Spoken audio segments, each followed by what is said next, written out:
नमस्कार साथियों, जय श्री कृष्णा, राधे राधे, जय शनि देव। सबसे पहले अपनी पूरी सच्ची श्रद्धा के साथ कमेंट में ओम शनि देवाय नमः अवश्य लिख दें, जिससे शनिदेव की कृपा आप पर सदैव बनी रहे। साथियों, क्या आपको पता है कि सूतक काल के दौरान भूल कर भी कौन से काम नहीं करने चाहिए, वरना आपको जीवन में सफलता नहीं मिलेगी। जानिए किन बातों का विशेष रूप से ध्यान देना चाहिए। ज्योतिष शास्त्र के अनुसार ग्रहण के दौरान लगने वाले सूतक काल का भी खास ध्यान रखना चाहिए। किसी भी ग्रहण का सूतक काल 12 घंटे या 9 घंटे पहले ही शुरू हो जाता है, जिसमें सूर्य ग्रहण का सूतक काल ग्रहण समय से 12 घंटे पहले प्रारंभ हो जाता है। वैदिक ज्योतिष शास्त्र में सूतक काल को एक प्रकार से अशुभ समय माना गया है। सूतक काल में किसी भी प्रकार का कोई मांगलिक या शुभ कार्य करना वर्जित होता है। ऐसे में आइए जानते हैं कि इस दौरान किन किन बातों पर विशेष रूप से ध्यान देना चाहिए।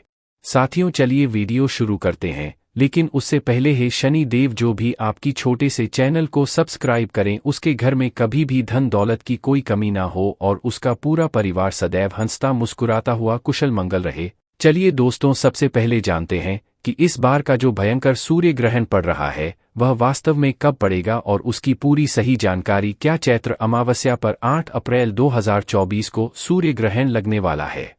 ये साल 2024 का पहला सूर्य ग्रहण होगा। सूर्य ग्रहण तब लगता है जब चंद्रमा पृथ्वी और सूर्य के बीच आ जाता है। 8 अप्रैल 2024 को सूर्य ग्रहण रात 9:12 से मध्य रात्रि 1:25 तक रहेगा।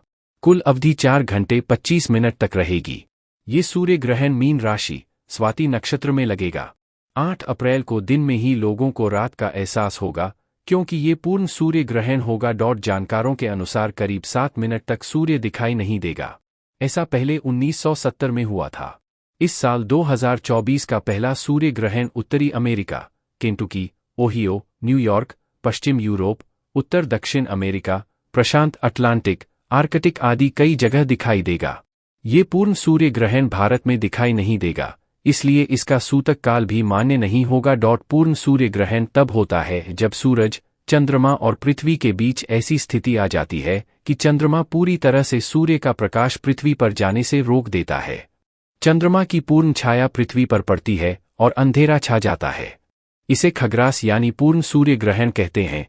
सूर्य ग्रहण को कभी नग्न आंखों से नहीं देखना चाहिए, इससे आंखों को नुकसान हो सकता है। भारतवर्ष में ग्रहण को लेकर के कई अलग अलग प्रकार की मान्यताएं प्रचलित हैं। ज्योतिष शास्त्र के अनुसार ग्रहण का प्रभाव हर राशि पर अलग अलग पड़ता है। ग्रहण चाहे सूर्य ग्रहण हो या फिर चंद्र ग्रहण, प्रत्येक राशि के लिए यह शुभ और अशुभ फल लेकर आता है। विज्ञान के अनुसार ग्रहण एक खगोलीय घटना है, लेकिन ज्योतिष शास्त्र मानता है कि ग्रहण का प्रभाव प्रत्येक राशि पर अवश्य दिखाई देता है।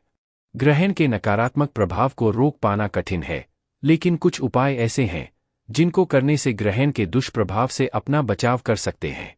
भोपाल निवासी ज्योतिषी एवं वास्तु विशेषज्ञ पंडित हितेंद्र कुमार शर्मा बता रहे हैं सूर्य ग्रहण के दौरान किए जाने वाले ऐसे उपायों के बारे में जिनसे आपके जीवन में सदैव खुशहाली बनी रहेगी। यदि किसी व्यक्ति की कुंडली में सूर्य ग्रहण का प्रभाव व्यापक हो तो ऐसा व्यक्ति अपने जीवन में कभी भी स्टेबल नहीं हो पाता।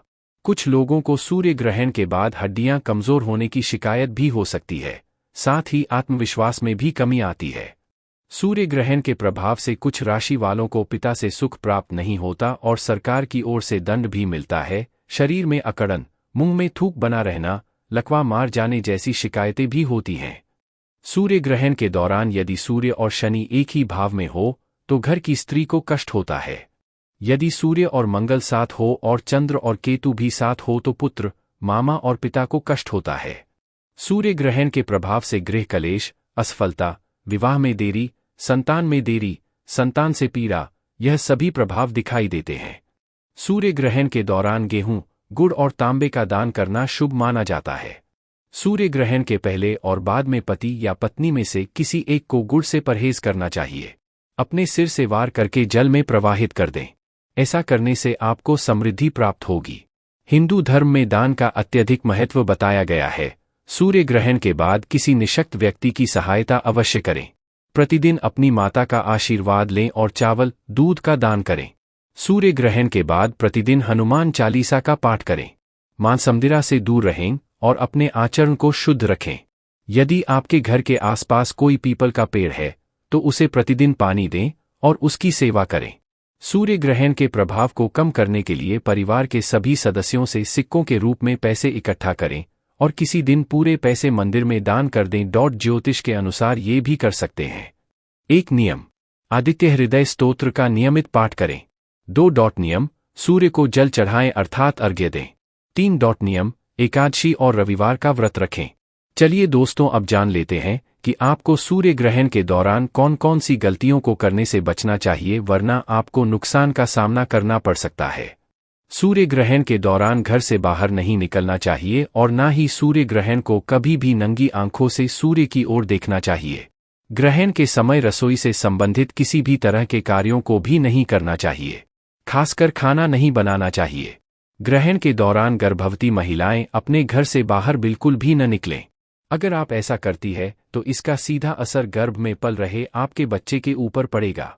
ग्रहण के समय सिलाई और बुनाई का कार्य या सुई में धागा नहीं डालना चाहिए। सूर्य ग्रहण के दौरान नाखून काटना, छीलना, कुछ छौंकना या बघारना नहीं करना चाहिए। इसके अलावा ग्रहण के दौरान मंदिर की मूर्ति को स्पर्श भी नहीं करना चाहिए।